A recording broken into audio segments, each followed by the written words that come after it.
નમસ્કાર. આજે આપણે એક એવા શબ્દ વિશે વાત કરીએ જે સાંભળવામાં ખૂબ સરળ પણ જીવનમાં અત્યંત પડકારજનક. રિઝિલિયન્સ અર્થાત પડ્યા પછી ઊભા થવાની તાકાત. જીવન આપણી પરીક્ષા લેવાનું ક્યારેય ચૂકતી નથી. ક્યારેક કામમાં નિષ્ફળતા, ક્યારેક સંબંધોમાં તણાવ, ક્યારેક આરોગ્યની સમસ્યાઓ, ક્યારેક સ્વપ્ન પૂરા થવામાં વિલંબ. પરંતુ યાદ રાખવું કે સેટબેક એ અંત નથી, પરંતુ સેટબેક એ રીસ્ટાર્ટ છે. જીવન આપણને જ્યારે નીચે ધકેલી દે છે ને ત્યારે આપણી પાસે બે વિકલ્પો હોય છે.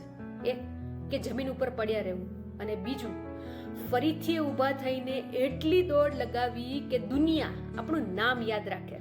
રિઝિલિયન્સનો અર્થ શું છે? પડકારો પછી હિંમત ના હારવી, પરિસ્થિતિને સ્વીકારીને આગળ વધવું, હું કરી શકું છું એ વિચારને લઈને આગળ વધવું, પોતાની શક્તિ અને ધીરજ ઉપર અતૂટ વિશ્વાસ રાખવો.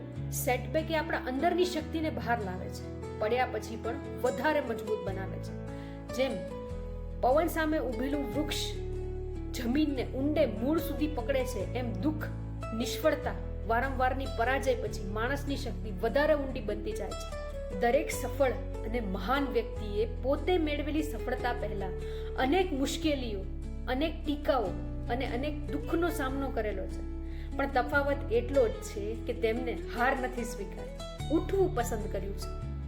એક સોનાને સુંદર આકાર આપવા માટે તેને ગરમ કરવું પડે છે, તેને મારવો પડે છે, તેને આકાર આપવો પડે છે. તે જ રીતે જીવનના ઘા આપણને વધારે સુંદર, મજબૂત અને ઊંડા બનાવે છે. રિઝિલિયન્સ એટલે પાછા વળવાનું નામ નહીં, આગળ વધવાનું નામ. મળીએ આવતા પ્રેરણાદાયક વિડીયોમાં.